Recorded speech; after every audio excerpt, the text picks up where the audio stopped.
Okay, so Vega Jewelers varu presenting the bouquet. Namaste Vijayawada. Namaste. Sorry, సుమగారు నాకు mic ఇవ్వడానికి కొంచెం delay అయింది. విజయవాడలో ఇది ప్రీ రిలీజ్ ఫంక్షన్ లా లేదు,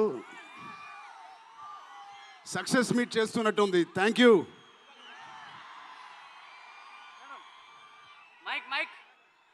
కేశినేని చిన్ని గారికి, దుర్గేష్ గారికి ఇంత గ్రాండ్ సపోర్ట్, ఇంత గ్రాండ్ ఈవెంట్కి సపోర్ట్ చేసినందుకు మీకు, మీ టీం అందరికీ చాలా చాలా థ్యాంక్ యూ సార్. ఇంత షార్ట్ నోట్లెస్ చేసినందుకు.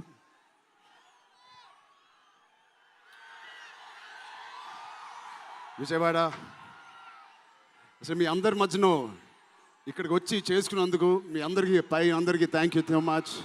చాలాసేపు నుంచి వెయిట్ చేసినందుకు. ఇంత హీట్లో షర్ట్ అంతా మొద్ద అయిపోయింది అందరికీ.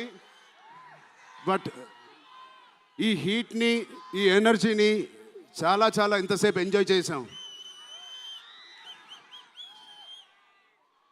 విజయవాడలో చేయాలనుకున్నాం. ఎప్పుడైతే డిసైడ్ అయ్యామో నేను సతీష్ గారికి చెప్పాను, ఇది మా లక్కీయెస్ట్ సిటీ. నాన్నగారికి కానీ మాకు ఖైదీ నెంబర్ 150 కూడా ఇక్కడే చేసాం, ఇంద్ర కూడా ఇక్కడ చేసాం.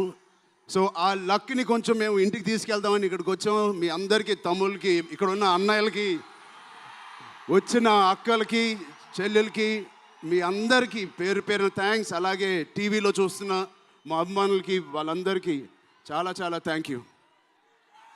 సరే, పెద్ది అన్ని విజువల్స్ చూశారు మీరు. పెద్ది ఎన్నో కథలు వింటూ ఉంటాం ఆర్టిస్ట్గా.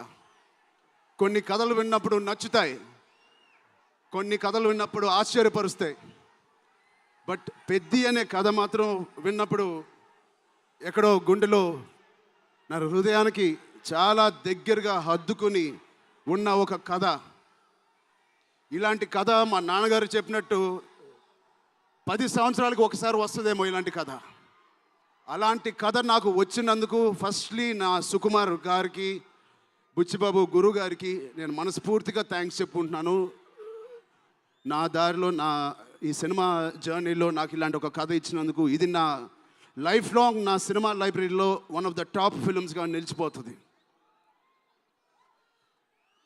పెద్ది చాలా చేసింది, నన్ను వ్యక్తిగతంగా ఒక మంచి దారిలోకి మార్చింది. ఒక యాక్టర్గా నాకు చాలా సాటిస్ఫాక్షన్ ఇచ్చింది. Love you. అలాగే ఇది నాకు బుచ్చి గారు చెప్పినప్పుడు ఇది ఒక సినిమా స్టోరీ లాగా చెప్పలేదు,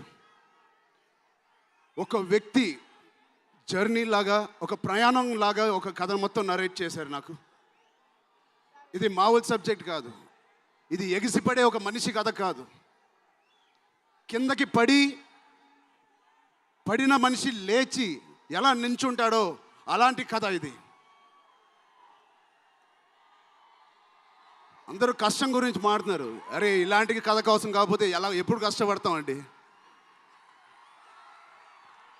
కష్టంతో చేసిన పని కాదు, చాలా ఇష్టంగా, ప్రేమతో చేసిన పని.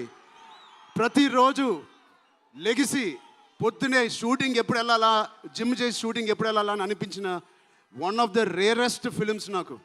బహుశా ఒక మగధీర కనిపించింది, రంగస్థలానికి కనిపించింది, ఆర్ఆర్ఆర్ కనిపించింది, మళ్ళీ నాకు పెద్దిగా అనిపించింది.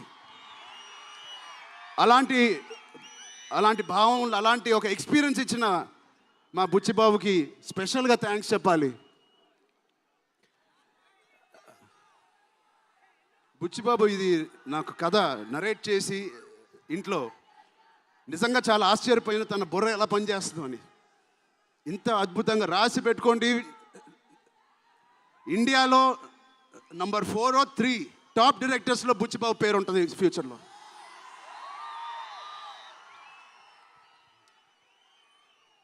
సో అంత మంచి ఎక్స్పీరియన్స్ ఇచ్చిన బుచ్చిబాబు గారికి చాలా థ్యాంక్ యూ. ఇలాంటి సినిమా ఒప్పుకోవడానికి నాకు ఒకటే బలం నా మనసులో, ఇలాంటి సినిమా చెయ్యాలి అని. ఎవరు కాదు, అది మీరే మీకోసమే. నిజంగా ఏ ఆర్టిస్ట్కైనా వాళ్ళ అభిమానుల నుంచి, వాళ్ళ శ్రేయోభిలాషుల నుంచి ఇలాంటి ఎక్సైట్మెంట్, ఇలాంటి ఎంకరేజ్మెంట్ లేకపోతే ఎందుకు చేయాలండి సినిమాలు? హాయిగా ఇంట్లో కూర్చొని వేరే పని చేసుకోవచ్చు. మీకోసం చేతులు ఇరక్కొట్టడమే కాదు, రక్తం చింది కూడా పని చేస్తాను మీకోసం.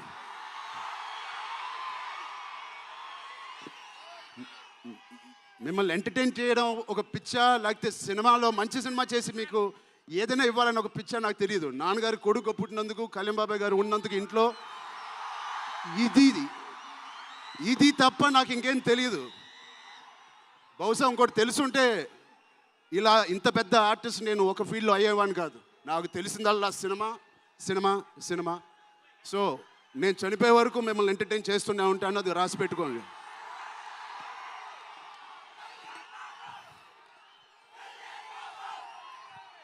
సో మా టెక్నీషియన్స్ గురించి మాట్లాడాలంటే ఫస్ట్ మా రత్నవేల్ గారి గురించి. ఇది 4వ సినిమా రత్నవేల్ గారితో. ఇంత బ్యూటిఫుల్గా మమ్మల్ని అందరినీ ప్రజెంట్ చేసి ఆయన సీనియారిటీని మాకు సపోర్ట్గా ఇచ్చిన